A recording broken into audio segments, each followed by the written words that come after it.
मेरे नामे अमाल में लिखा जाता रहेगा, सदियों गुजर जाए। हुकूमत को बता दो, हम नहीं डरते तुमसे, तुम्हारे बुलडोजरों से नहीं डरते। अब इसकी नजाकत करके मिनट में लेके अपनी बात खत्म करूंगा। मेरे लिए जो है शहर फरमाएंगे। 20 साल आदमी को आपने जमानत दिए बगैर कैद रखा और 20 साल के बाद और इंशाअल्लाह आइंदा रहेंगे और उस वक्त तक रहेंगे कि जब तक हमारे मुल्क की इस अक़लियत के साथ इंसाफ न। इस पर गुफ्तगू के लिए इतना मौका तो नहीं है। वक्फ के बिल के खिलाफ है क्योंकि ये संविधान के खिलाफ है।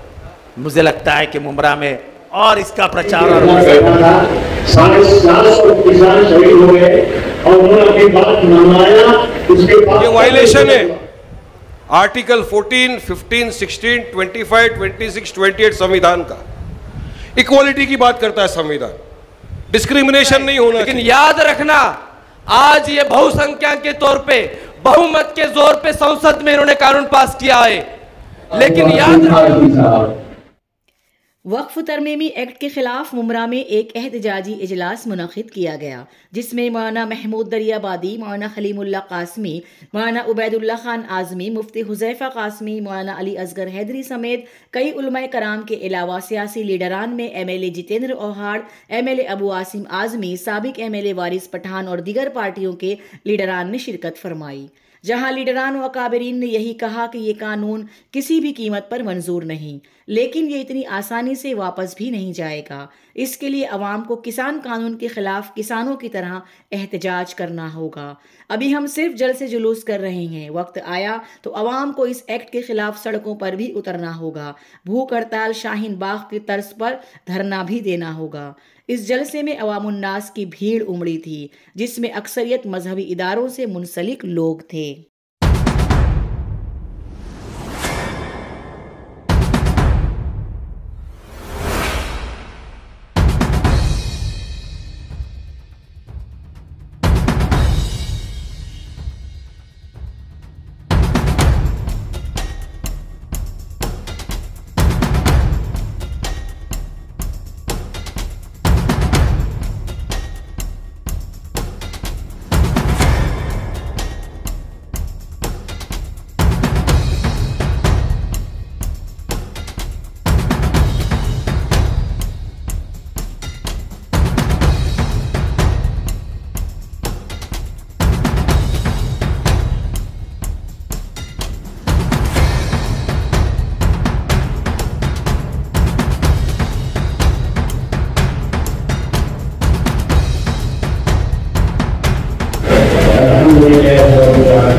को लाइक करें, सब्सक्राइब करें और बेल आइकन दबाना ना भूलें।